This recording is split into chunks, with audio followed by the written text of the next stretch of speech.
10 വർഷം പ്രതിപക്ഷത്തിരുന്ന പാർട്ടി അധികാരത്തിലേക്ക് വരുന്നു. 5 വർഷം ഭരിച്ചിട്ട് വീണ്ടും പ്രതിപക്ഷത്തിരിക്കാനാണോ ഇവർ ഉദ്ദേശിക്കുന്നത്? 5 വർഷം തികയ്ക്കാതെ പാർട്ടിക്ക് അകത്ത് തന്നെ തമ്മിത്തല്ലും പ്രശ്നങ്ങളും ഉണ്ടാകുമോ എന്നുള്ളത് മറുവശത്ത്. UDF-നെ സംബന്ധിച്ചിടത്തോളം പാർട്ടിക്ക് അകത്തുള്ള പ്രശ്നങ്ങളും പടലപ്പിണക്കങ്ങളും ഇതാദ്യമല്ല. എല്ലാ കാലത്തും സജീവമായി കോൺഗ്രസ് രാഷ്ട്രീയത്തിൽ പടലപ്പിണക്കങ്ങൾ സജീവമാണ്. പാർട്ടിക്ക് അകത്തുള്ള കുത്തലും അല്ലെങ്കിൽ പാർട്ടിക്ക് അകത്തുള്ള പ്രശ്നങ്ങളും ഒക്കെ നിലനിൽക്കുമ്പോഴും അവർ പറയുന്ന ഒരു ന്യായം എന്ന് പറയുന്നത് കോൺഗ്രസ് പാർട്ടി എന്ന് പറയുന്നത് ജനാധിപത്യ മൂല്യങ്ങളുള്ള ജനാധിപത്യ പാർട്ടിയാണെന്നാണ്.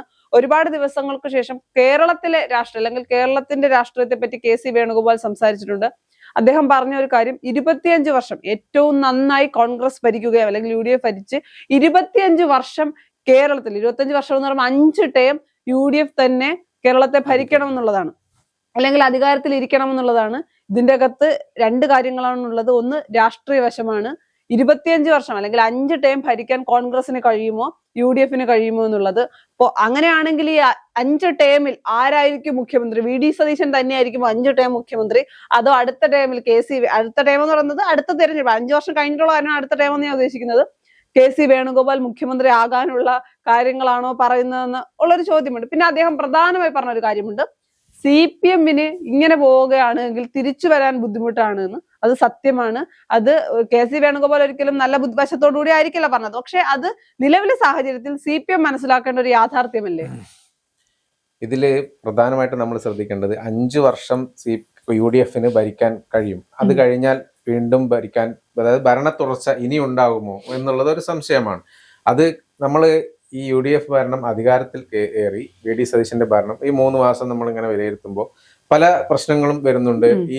ഈ ഭരണം അല്ലെങ്കിൽ ഈ മുഖ്യമന്ത്രി എത്ര കാലത്തോളം പോകും, എത്ര കാലത്തേക്ക് നീളും എന്നുള്ളൊരു സംശയം ഉണ്ടായിരുന്നു. അതായത് അതിനിടയ്ക്ക് മുഖ്യമന്ത്രി മാറുമോ? കാരണം നേരത്തെ തന്നെ മുഖ്യമന്ത്രിയെ തെരഞ്ഞെടുക്കുന്നതിൽ ഇതുവരെ ഉണ്ടാവാത്ത രീതിയിലുള്ള ഒരു പ്രശ്നങ്ങളായിരുന്നു UDF-ൽ ഉണ്ടായിരുന്നത്. അങ്ങനെ എല്ലാം കൂടി അവസാനം VD സതീശൻ മുഖ്യമന്ത്രി സ്ഥാനത്തേക്ക് എത്തുന്നു. ഇതിന് ആഗ്രഹിച്ചിരുന്ന 1-2 പേരാണ്. ഒന്ന് KC വേണുഗോപാലും പിന്നെ രമേശ് ചെന്നിത്തലയും. ഇതിലിപ്പോ രമേശ് ചെന്നിത്തല ആഭ്യന്തരമന്ത്രി ആയതുകൊണ്ട് ആ കാര്യങ്ങളൊക്കെ ആയിട്ട് ഇങ്ങനെ പോകുന്നു. പക്ഷെ KC വേണുഗോപാൽ ഇപ്പോഴും ഡൽഹിയും AICC-യും ഒക്കെ ആയിട്ട് മുന്നോട്ട് പോകുന്നു.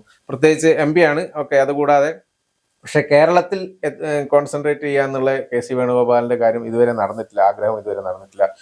അപ്പൊ അതുകൊണ്ട് ഇപ്പൊ പറഞ്ഞിരിക്കുന്നത് 25 വർഷം UDF ഭരണത്തിൽ ഇരിക്കണം എന്ന് പറഞ്ഞു കഴിയുമ്പോൾ അതിന് സ്വാഭാവികമായിട്ട് ആദ്യം ചിന്ത വരിക അടുത്ത 5 വർഷത്തേക്ക് മുഖ്യമന്ത്രിയാവാൻ ഞാൻ വരും എന്നുള്ളൊരു സൂചന മുൻകൂട്ടി നൽകിയതാണോ എന്നുള്ളതാണ്.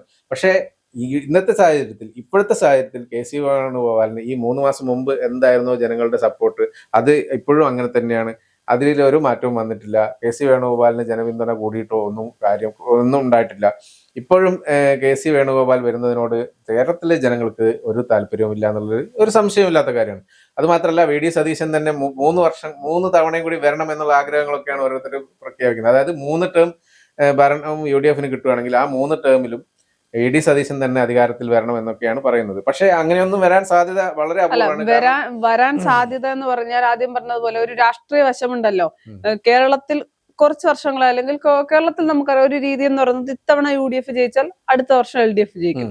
അങ്ങനെയാണ്. ഒരിക്കലും ഒരു തുടർ ഭരണം അങ്ങനെ കിട്ടാറില്ല. കഴിഞ്ഞ വർഷമാണ് ഉണ്ടായത്. അപ്പൊ അതിലാണ് ഒരു മാറ്റം ഉണ്ടാകാൻ സാധ്യത ഉണ്ടെങ്കിൽ തന്നെ, അല്ലെങ്കിൽ UDF-ന് വീണ്ടും അധികാരത്തിലെത്താനുള്ള സാധ്യത ഉണ്ടെങ്കിൽ തന്നെ ആ ഒരു പിണറായി വിജയന് കിട്ടിയ ഭരണ തുടർച്ച കണ്ടിട്ട് തന്നെയാണ് കോൺഗ്രസിലെ നേതാക്കൾ ഇത് പറയുന്നത്. നമ്മളൊരു കാര്യം ശ്രദ്ധിക്കേണ്ടത്, ഇന്ത്യയിലെ ഏത് സംസ്ഥാനത്ത് എടുത്തു നോക്കിയാലും ഇത്രയും വർഷം ഇപ്പൊ പറഞ്ഞ 5 ടേമാണ് പറഞ്ഞിരിക്കുന്നത്. 5 ടേമൊക്കെ ഭരിച്ച പിന്നെ സംസ്ഥാനത്ത് ഒരേ ആൾക്കാർ തന്നെ ഒരു പാർട്ടി തന്നെ ഭരിച്ച സംസ്ഥാനത്ത് ഇന്ന് ആ പാർട്ടി പോലും ഇല്ല എന്നുള്ള അവസ്ഥയാണ്. പിന്നെ ഗുജറാത്തിൽ മാത്രം ഇങ്ങനെ കണ്ടിന്യൂ ചെയ്യുന്നുണ്ട്. ഓക്കെ, അത് വേറൊരു ഇപ്പം കേന്ദ്രത്തിലും മോദി തന്നെ ഉള്ളത് കൊണ്ടായിരിക്കും ഒരു പക്ഷേ ഗുജറാത്ത് വേറൊരു രാഷ്ട്രീയത്തിന്റെ വശമാണ്. അതിൽ വേറൊരു ഒന്നും കടന്നു ചെല്ലാൻ ഇതുവരെ സാധിക്കാത്തൊരു അവസ്ഥയാണുള്ളത്. പക്ഷെ മറ്റു പല സംസ്ഥാനങ്ങളും, ഏത് സംസ്ഥാനം നോക്കിയാലും തുടർച്ചയായിട്ട് ഭരിച്ച ബംഗാൾ തന്നെ എടുത്താൽ, അതെ, ഒരു ഭരണം ഭരിച്ച സ്ഥലത്തൊക്കെ വൻ പരാജയമാണ്. പിന്നെ ഒരിക്കലും തിരിച്ചു വരാത്ത. ഇതിന്റെ അകത്ത് മറ്റൊരു കാര്യം കൂടിയുണ്ട്. CPM ഇത്രയും വലിയ അധപ്പതനത്തിലേക്ക് എത്തിയത് എന്തുകൊണ്ടാണ്? CPM-ന് തുടർഭരണം അല്ലെങ്കിൽ LDF-ന് തുടർഭരണം കിട്ടിയതുകൊണ്ട് തന്നെയാണ്. ഇവിടെ 2 ടേം ഭരിക്കുമ്പോഴേക്ക് തന്നെ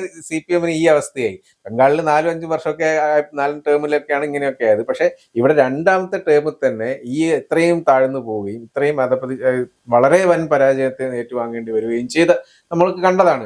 അങ്ങനെയുള്ള ഒരു സാഹചര്യത്തിൽ നമ്മൾ അതും കൂടി കമ്പയർ ചെയ്ത് നോക്കണം. കാരണം എന്ന് വെച്ചാൽ അങ്ങനെയുള്ള ഒരു സാഹചര്യത്തിലാണ് KC വേണുഗോപാൽ പറയുന്നത് 5 ടേം UDF തന്നെ അല്ല വരുന്നത്. അത്രയും നന്നായി പെർഫോം ചെയ്യണമെന്ന് അദ്ദേഹം പറയുന്നുണ്ട്. പെർഫോം ചെയ്യണമെന്ന് പറഞ്ഞു കഴിഞ്ഞാൽ ഇപ്പൊ തന്നെ VD സതീശന് നേരെ വരുന്ന ഓരോ ആക്രമണവും അല്ലെങ്കിൽ ഓരോ ആരോപണങ്ങളും നമുക്ക് കാണുന്നതാണ്. ഇതിൽ തന്നെ ഈ വന്ന ആദ്യ ആരോപണങ്ങളിൽ തന്നെ ഫസ്റ്റിൽ മുന്നിൽ ഇറങ്ങി VDക്കെതിരെ സംസാരിച്ച ആളാണ് ആര്? KC വേണുഗോപാൽ. ഇപ്പൊ അതിലൊരു മാറ്റം വന്നിട്ടുണ്ട് എന്നുള്ളത് നമ്മൾ കാണണം. അത് കാരണം ആദ്യം 1-2 സംഭവങ്ങളിലൊക്കെ വിവാദങ്ങളൊക്കെ KC വേണുഗോപാൽ മുന്നിട്ടിറങ്ങി ആദ്യം തന്നെ മാധ്യമങ്ങളുടെ മുന്നിൽ വന്ന് VD ചെയ്തത് ശരിയല്ല എന്നുള്ള രീതിയിലൊക്കെ പറഞ്ഞിട്ടുണ്ടായിരുന്നു. പക്ഷെ ഇപ്പോ അതിൽ നിന്നൊരു മാറ്റം വന്നിട്ടുണ്ട്. അത് കഴിഞ്ഞതിന് അത് മാത്രമല്ല, അന്ന് മുഖ്യമന്ത്രി ആവാനാവാത്തതിൽ ഒരു നീരസം പ്രകടിപ്പിച്ചിട്ടുണ്ടായിരുന്നു പല ചോദ്യങ്ങൾക്കും കേസ്. ഇനിയിപ്പോ ഞാൻ അതും കൂടി കൊടുക്കണമെന്നുള്ള, അതായത് ഡൽഹിയിലെ സ്ഥാനം കൂടി കൊടുക്കണോ എങ്കിൽ പിന്നെ അതും കൂടി എടുത്തോട്ടെ എന്നുള്ള ഒരു ആദ്യം അങ്ങനെയായിരുന്നു. പക്ഷെ പിന്നെ പതുക്കെ മാറി അധികാരത്തിലേക്ക് വന്ന് UDF അധികാരത്തിലേക്ക് വന്ന് VD സതീശൻ മുഖ്യമന്ത്രി ആകുമ്പോൾ എടുക്കുന്ന പല നിലപാടുകളിലും ആദ്യം തുറന്നടിച്ച് പ്രതികരണം നടത്തിയ ആളെന്ന് പറയുന്നത് KC വേണുഗോപാലാണ്. അദ്ദേഹത്തിന്റെ പിന്നിൽ നിൽക്കുന്ന അല്ലെങ്കിൽ അദ്ദേഹത്തെ സപ്പോർട്ട് ചെയ്യുന്ന ആളുകളാണ് VDക്കെതിരെ സംസാരിക്കുന്നതെന്ന് പാർട്ടിക്ക് അകത്തു നിന്ന് പോലും ശബ്ദങ്ങൾ ഉണ്ടാകുമ്പോൾ നമ്മൾ പിന്നെ കണ്ടത് മറ്റൊരു KC വേണുഗോപാലിനെയാണ്. സർക്കാരിനെതിരെ വലിയ രീതിയിൽ അറ്റാക്ക് ചെയ്യാതെ സർക്കാരിനെ പല വിഷയങ്ങളിലും പിന്തുണയ്ക്കുന്നു. പല വിഷയങ്ങളിലും ഞാൻ ഇതിൽ മറുപടി പറയുന്നില്ല, ഇത്തരം ബാലിശമായ ചോദ്യങ്ങൾക്ക് മറുപടി പറയാൻ തയ്യാറല്ല എന്ന ഒരു നിലപാടെടുക്കുന്നു. ഭരിച്ചു തുടങ്ങിയിട്ടല്ലേ ഉള്ളൂ എന്ന് പറയുന്നു. അപ്പോൾ ഞാൻ അതിന് മുന്നേ സംസാരിച്ചപ്പോൾ ഞാൻ പറഞ്ഞതാണ്, ഇത് KC വേണുഗോപാൽ എല്ലാത്തിൽ നിന്നും പിന്മാറി പോകുന്നതല്ല, ഇത് രാഷ്ട്രീയമായിട്ടുള്ള നീക്കമാണ്, രാഷ്ട്രീയമായിട്ടുള്ള ബുദ്ധി തന്നെയാണ്. കാര്യം MP ആയിരിക്കുന്ന ഒരാൾക്ക് ഇപ്പൊ എന്തായാലും മുഖ്യമന്ത്രി ആകാൻ കഴിയില്ല. ഇനി അടുത്ത തെരഞ്ഞെടുപ്പ് വരെ കാത്തിരുന്നേ പറ്റൂ. ആ കാത്തിരിക്കുന്ന സമയം അല്ലെങ്കിൽ ആ ഒരു സമയം എങ്ങനെയും തിരിച്ചു വരാനുള്ള അല്ലെങ്കിൽ കേരളത്തിന്റെ രാഷ്ട്രീയത്തിലും കേരളത്തിലെ ജനങ്ങളുടെ മനസ്സിലും ഒരു ഇടം പിടിക്കാനാണ് KC വേണുഗോപാൽ നോക്കുന്നത്. അതിനിപ്പോ 5 വർഷം 25 വർഷത്തെ കണക്കിലേക്ക് വന്നിട്ട് കാര്യമൊന്നുമില്ല. ഇപ്പോ കേരളത്തിന്റെ മനസ്സിൽ, അതായത് ജനങ്ങളുടെ മനസ്സിൽ VD സതീശന് ഒരു സ്ഥാനമുണ്ട്.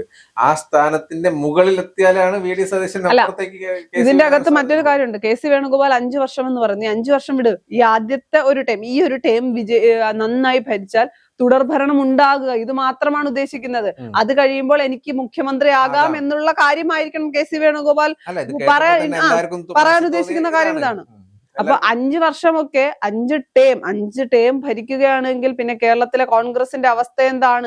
2 ടേം ആകുമ്പോൾ ഈ 5 വർഷം കഴിയുമ്പോൾ തന്നെ ഏകദേശം ഏത് ഗതിയിലേക്ക് പോകും. എന്നാൽ ഇതിന് മറുവശത്ത് രാഷ്ട്രീയമായി നോക്കുമ്പോൾ CPM-ഉം CPI-യും അല്ലെങ്കിൽ LDF ഇതേ രീതിയിൽ മുന്നോട്ട് പോവുകയാണെങ്കിൽ അടുത്ത 5 ടൈം എന്നൊന്നും ഞാൻ പറയുന്നില്ല, ചിലപ്പോൾ അടുത്ത തെരഞ്ഞെടുപ്പിലും ഇതേ രീതിയിലാണ് CPM-ഉം LDF-ഉം പോകുന്നതെങ്കിൽ, കാര്യം മറുവശത്ത് ഒരു ഐക്യമില്ല, പാർട്ടിക്ക് അകത്ത് തന്നെ മുഴുവൻ പ്രശ്നങ്ങളാണ്.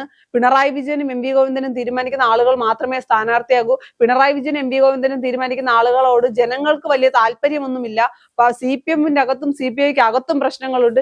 ഇതെല്ലാം നിലനിൽക്കുകയാണ് എങ്കിൽ, ഇത് 5 വർഷവും ഇതേ രീതിയിൽ മുന്നോട്ട് പോവുകയാണെങ്കിൽ അത് UDF-നും മറുവശത്ത് BJP-ക്കും അനുകൂലമാകും. നമ്മളൊരു കാര്യം ശ്രദ്ധിക്കേണ്ടതുണ്ട്. ഈ ഒരു സാഹചര്യത്തിൽ ഇപ്പൊ തന്നെ ഉണ്ടായ ഈ മുഖ്യമന്ത്രി തെരഞ്ഞെടുപ്പിലുണ്ടായ അടിപിടി, അത് ഇനി അടുത്ത പ്രാവശ്യം ഇലക്ഷൻ വരുമ്പോഴേക്കും എന്തായാലും വരും. ഉറപ്പായിട്ടും വരും, എല്ലാവർക്കും മനസ്സിലാവുന്ന കാര്യമാണ്. കാരണം ഇനി അധികാരത്തിൽ വരുവാണെങ്കിൽ VDക്ക് പകരം KC വരണമെന്നോ അല്ലെങ്കിൽ KCക്ക് പകരം RC വരണമെന്നോ 3 പേർക്ക് എന്തായാലും വീണ്ടും ചിന്ത ഉണ്ടാവും. ഇനി അതല്ലാതെ വേറെ ആരെങ്കിലും വരുവാണെങ്കിൽ അവരും ഉണ്ടാവും. കാരണം CPM-ൽ പോലെയല്ല, CPM-ൽ 1-2 ആയിരിക്കും ഈ മുഖ്യമന്ത്രി സ്ഥാനത്തേക്കൊക്കെ ഉയർത്തി കാട്ടുക. അത് തന്നെ പിണറായി ഉണ്ടെങ്കിൽ പിണറായി തന്നെയായിരിക്കും ചിലപ്പോൾ വീണ്ടും. പക്ഷെ അതുപോലെയല്ല, ഇപ്പോഴത്തെ സാഹചര്യത്തിൽ കോൺഗ്രസിന് അല്ലെങ്കിൽ വരാൻ പോണത് VD സതീശന് ഇനി എന്തായാലും ഒരു ഭരണത്തിലേക്ക്, അതായത് മുഖ്യമന്ത്രി ആവാൻ സമ്മതിക്കില്ല എന്നുള്ള രീതിയിൽ കോൺഗ്രസിനകത്ത് തന്നെ പ്രശ്നങ്ങൾ ഉണ്ടാവാൻ സാധ്യതയുണ്ട്. അതായത് ഈ മന്ത്രിസഭയുടെ അല്ലെങ്കിൽ ഈ ഭരണത്തിന്റെ അവസാനത്തോടു കൂടി ചിലപ്പോ അങ്ങനെയുള്ള കാര്യങ്ങൾ വീണ്ടും കൊണ്ടുവരാൻ പറ്റും. ഇപ്പൊ തന്നെ ഭരണം തുടങ്ങിയതിന്റെ ഇടയ്ക്ക് തന്നെ പല സമയത്തും VD സതീശനെതിരായ ആരോപണങ്ങൾ അല്ലെങ്കിൽ എന്തെങ്കിലും സോഷ്യൽ മീഡിയകളിൽ VD സതീശനെ എതിരായിട്ട് പോസ്റ്റ് ഇടുന്ന കാര്യങ്ങളൊക്കെ വെച്ചിട്ട് അതിന് പിന്നിൽ KC ആണോ എന്നുള്ള ചോദ്യം വരെ ഉണ്ടായിട്ടുണ്ട്. ആരാണ് ഇതിന് പിന്നിൽ എന്നുള്ള ഒരു ചോദ്യം ഉണ്ടായിട്ടുണ്ട്. അതുകൊണ്ടാണല്ലോ KC വേണുഗോപാൽ തന്റെ നയം മാറ്റിയത്.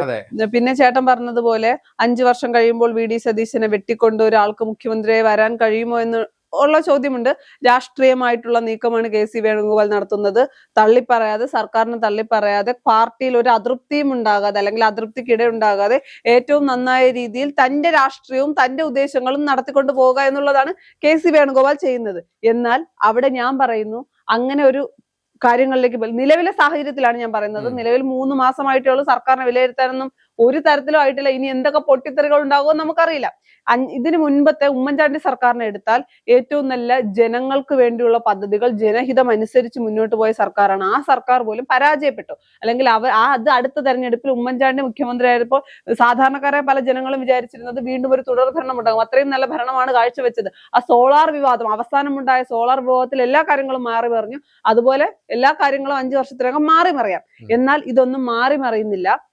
3 മാസമായ സർക്കാർ ഇതേ രീതിയിലാണ് മുന്നോട്ട് പോകുന്നതെന്നിരിക്കട്ടെ. CPM-ന്റെ അവസ്ഥ അല്ലെങ്കിൽ LDF-ന്റെ അവസ്ഥ അതേ രീതിയിലാണ് മുന്നോട്ട് പോകുന്നതെങ്കിൽ ഒരു ചർച്ച വരുമ്പോൾ KC വേണുഗോപാൽ ഒരു പക്ഷെ പരിഗണിക്കപ്പെട്ടില്ലെങ്കിലും രമേശ് ചെന്നിത്തല എന്ന വ്യക്തി പരിഗണിക്കപ്പെടാനുള്ള സാധ്യതയുണ്ട്. അങ്ങനെ ഒരു സാധ്യതയുണ്ട്. കാര്യം ഞാൻ മനസ്സിലാക്കി വെച്ച് ഇപ്പോൾ ഏറ്റവും നന്നായി രാഷ്ട്രീയമായി മുന്നോട്ട് പോകുന്ന ആളെന്ന് പറയുന്നത് രമേശ് ചെന്നിത്തലയാണ്. അദ്ദേഹമാണ് ഗ്രാഫ് ഉയർത്തിയതും മൈലേജ് ഉയർത്തിയതും ഒക്കെ രമേശ് ചെന്നിത്തല. VD സതീശനെതിരെ ആരോപണങ്ങൾ നമ്മൾ ശ്രദ്ധിച്ചാൽ മതി. VD സതീശനെതിരെ നിരന്തരം ആരോപണങ്ങൾ ഉണ്ടാകുന്നു, കാര്യങ്ങൾ വരുന്നു. പക്ഷെ രമേശ് ചെന്നിത്തലയ്ക്കെതിരെ വലിയ നെഗറ്റീവുകളില്ല. അദ്ദേഹം വളരെ പോസിറ്റീവായി തൂഫാനുമായി ബന്ധപ്പെട്ട അവിടെ എല്ലാ കാര്യത്തിലും പോസിറ്റീവായി കൊണ്ടുപോകുന്നു. ഇവരിപ്പോ 3 പേരും അവരുടെ 3 പേരുടെയും രാഷ്ട്രീയമായിട്ടാണ് അവർ മുന്നോട്ട് പോകുന്നത്. അതുകൊണ്ട് തന്നെ ഞാൻ ഒരു കാര്യം ചോദിക്കാം. ഇപ്പൊ ഇതേ അവസ്ഥ തുടർന്നു പോകുന്നു. അപ്പൊ 3 പേരും ഇതേ ലെവലിൽ പോകുന്നു. ഇപ്പൊ ഈ ഇലക്ഷന് മുമ്പുണ്ടായ അതേ സംഭവം ഇനി അടുത്ത ഇലക്ഷനിലും UDF-ന് ഭൂരിപക്ഷം കിട്ടിയെന്ന് വിചാരിക്കാം. Just imagine. അപ്പൊ അങ്ങനെയാണെങ്കിൽ ഈ 3 പേരും ഇപ്പോഴേ അന്ന് ഇവരുടെ ഹൈപ്പ് കൂട്ടാൻ വേണ്ടിയിട്ടുള്ള അല്ലെങ്കിൽ ഗ്രാഫ് ഉയർത്താൻ വേണ്ടിയിട്ടുള്ള പല പദ്ധതികളും തയ്യാറാക്കിയിട്ടുണ്ടാവും. അതിനുള്ള ശ്രമങ്ങളൊക്കെ നടന്നിട്ടുണ്ടാവും. ഇലക്ഷൻ വരുന്നു, റിസൾട്ട് വന്നു, UDF-ന് ഭൂരിപക്ഷം കിട്ടുന്നു. ഈ 3 പേരും ഇതേ ഇതിലാണെങ്കിൽ ഒരിക്കലും എനിക്ക് തോന്നുന്നില്ല VD സതീശന് വീണ്ടും മുഖ്യമന്ത്രി സ്ഥാനം കൊടുക്കുമെന്ന് AICC തീരുമാനിക്കുന്നത്. കാരണം അന്നത്തെ ഒരു സാഹചര്യം മാറി. 5 കൊല്ലം ഭരിച്ചു, ഇനി അടുത്ത ആള് വരട്ടെ എന്നുള്ളൊരു സാധ്യത ഉണ്ടാവാനും കഴിയും. പക്ഷെ അന്നും ജനവികാരം എന്തായിരിക്കും എന്നുള്ളത് നോക്കണം. അന്ന് ഈ ജനവികാരം മുഖ്യമന്ത്രിക്ക് അനുകൂല, അതായത് VD സതീശന് അനുകൂലമാക്കി ഈ ജനങ്ങളുടെ ഒരു സപ്പോർട്ട് എപ്പോഴും അതേ ലെവലിൽ കൊണ്ടുപോകാൻ പറ്റുവാണെങ്കിൽ മാത്രം. അങ്ങനെയാണെങ്കിൽ പിന്നീട് രണ്ടാമതൊരു ചിന്തയില്ല, മുഖ്യമന്ത്രി VD സതീശൻ തന്നെയാണെന്ന് വരും. പക്ഷെ അത് മാറാനുള്ള സാധ്യതയുണ്ട്. കാര്യം സർക്കാരാണ് മുന്നോട്ട് പോകുമ്പോൾ സ്വാഭാവികമായി അങ്ങനെ ഒരു ചിന്തയിൽ നിന്ന് മാറ്റം വന്നാൽ ഞാൻ പറയുന്നു KC വേണുഗോപാലിന്റെ പേര് പരിഗണിക്കുന്നതിനപ്പുറത്തേക്ക് ഇതേ രീതിയിൽ മുന്നോട്ട് പോകുകയാണെങ്കിൽ രമേശ് ചെന്നിത്തലയുടെ പേര് പരിഗണിക്കും. കാര്യം അദ്ദേഹം ഇപ്പോൾ എടുത്തിരിക്കുന്ന നിലപാട് ആദ്യം എല്ലാവരും പറഞ്ഞ ഒരു കാര്യമുണ്ട്. രമേശ് ചെന്നിത്തലയെ മുഖ്യമന്ത്രിയാക്കുകയാണെങ്കിൽ ചർച്ച നടക്കുന്ന സമയത്ത് 3 പേർ മുഖ്യമന്ത്രിയാകുന്ന ചർച്ച നടക്കുമ്പോൾ രമേശ് ചെന്നിത്തല മുഖ്യമന്ത്രി അദ്ദേഹത്തെ കൊണ്ട് നടക്കില്ല അല്ലെങ്കിൽ മുഖ്യമന്ത്രി ആക്കില്ല എന്ന്. പക്ഷേ ഓപ്പറേഷൻ തൂഫാൻ കഴിഞ്ഞപ്പോൾ ഇത് പറഞ്ഞ ആളുകൾ പോലും മാറ്റി പറഞ്ഞു. രമേശ് ചെന്നിത്തല മുഖ്യമന്ത്രി ആക്കിയിരുന്നില്ലെങ്കിൽ കേരളത്തിന് ഒരു നഷ്ടവും വരില്ലായിരുന്നു. രമേശ് ചെന്നിത്തലയാണ് ഇപ്പോഴും പല വിഷയങ്ങളിലും ഓപ്പറേഷൻ തൂഫാനുമായി ബന്ധപ്പെട്ട കാര്യങ്ങളൊക്കെ നിരന്തരമായി മുഖ്യമന്ത്രിക്കെതിരെ ആരോപണങ്ങളും വിമർശനങ്ങളും ഉണ്ടാകുമ്പോൾ മറുവശത്ത് രമേശ് ചെന്നിത്തല ഇപ്പോഴും സേഫ് സോണിലൂടെയാണ് പൊയ്ക്കൊണ്ടിരിക്കുന്നത്. സേഫ് സോണിലൂടെ പോകുന്നത് മാത്രമല്ല, ആഭ്യന്തര വകുപ്പ് കൃത്യമായിട്ട് കാര്യങ്ങൾ നീക്കുന്നു. അതായത് പോലീസ് സംവിധാനവും എന്ത് തന്നെയാണെങ്കിലും വളരെ കൃത്യമായിട്ട് മുന്നോട്ട് കൊണ്ടുപോകുക എന്നുള്ളത് തന്നെ അതാണ് ഏറ്റവും വലിയ വെല്ലുവിളി നിറഞ്ഞ സംഭവം. അത് ഇതുവരെ കൃത്യമായിട്ട് പോകുന്നുണ്ട്. ഇനിയും അങ്ങോട്ട് എന്തൊക്കെ പ്ലാൻ ചെയ്തിട്ടുണ്ട്. അപ്പൊ ഒരുപാട് പദ്ധതികൾ രമേശ് ചെന്നിത്തലയുടെ മുന്നിലുണ്ടെന്നാണ് അറിയാൻ കഴിഞ്ഞത്. അപ്പൊ അതുകൊണ്ട് ഇനിയും കുറെ കാര്യങ്ങൾ വരാൻ സാധ്യതയുണ്ട്. അപ്പോ എന്തായാലും UDF വരുമോ ഇല്ലയോ എന്നൊക്കെ നമുക്ക് പിന്നെ 5 വർഷമായിട്ട് അടി ഉറപ്പാണെന്നുള്ളത് ഒരു 3 വർഷമൊക്കെ കഴിഞ്ഞിട്ട് ഭരണത്തിന് 3 മാസമായിട്ടേ ഉള്ളൂ. ഒരു 3 വർഷമൊക്കെ കഴിഞ്ഞിട്ട് പറയുന്നതായിരിക്കും നല്ലത്. 5 ടേം ഭരിക്കണോ, 5 വർഷം പൂർത്തിയാക്കി ഇറങ്ങി പോകണോ എന്നുള്ളതൊക്കെ കാര്യം ജനങ്ങൾ വിലയിരുത്തി തുടങ്ങിയിട്ടേ ഉള്ളൂ. ഒരു സ്വപ്നം അങ്ങ് കൊടുത്തിട്ട് 5 വർഷം വന്നു കഴിഞ്ഞാൽ നല്ലതല്ലേ, ഇപ്പോഴേ പ്രവർത്തിച്ചോ എന്നുള്ളതായിരിക്കും. അല്ല, നന്നായി പ്രവർത്തിക്കുകയാണെങ്കിൽ തുടർഭരണം വേണമെന്ന് ആത്മാർത്ഥമായി ആഗ്രഹിച്ച് പ്രവർത്തിക്കുകയാണെങ്കിൽ അവർ തുടർഭരണത്തിലേക്ക് UDF എത്തുമോ ഇല്ലെന്ന് അപ്പുറത്തേക്ക് ജനങ്ങൾക്ക് ഗുണമാണ്. അത്രേ ഉള്ളൂ. വേറൊരു കാര്യം കൂടി നമ്മൾ ശ്രദ്ധിക്കണം. ഈ KC വേണുഗോപാൽ പറഞ്ഞ കാര്യങ്ങൾ ചിലപ്പോൾ ഒരുപക്ഷെ ഇതേപോലെ നടക്കാനും സാധ്യതയുണ്ട്. എങ്ങനെയാണെങ്കിൽ അറിയോ, അപ്പുറത്ത് ഭാഗത്ത് പിണറായി വിജയനും MP ഗോവിന്ദനും മാറുന്നില്ല എങ്കിൽ, LDF-ലോ CPF-ലോ മാറ്റം ഉണ്ടായില്ല എങ്കിൽ സ്വാഭാവികമാണത്. ഇപ്പൊ എനിക്ക് തോന്നുന്നു അങ്ങനെയാണെങ്കിൽ BJP 2ാം സ്ഥാനത്ത് വരും, LDF 3ാം സ്ഥാനത്ത് പോകും. അതോടുകൂടി LDF തീരും. അതാണ് ഉണ്ടാകാൻ പോകുന്നത്. അവിടെ ഒരു ഞാൻ ആദ്യം പറഞ്ഞത് അതാണ്. അവിടെ ഒരു മാറ്റം ഉണ്ടായാൽ കാര്യങ്ങൾ കുറച്ചുകൂടി നമുക്ക് എന്താണെന്ന് പറയാനില്ല. പക്ഷെ അവിടെ ഒരു മാറ്റവും ഉണ്ടായില്ല എങ്കിൽ KC വേണുഗോപാൽ നിലപാട് എങ്ങനെ ഉണ്ടാവും എന്നുള്ളതിനനുസരിച്ചിരിക്കും ബാക്കിയുള്ള കാര്യങ്ങളൊക്കെ.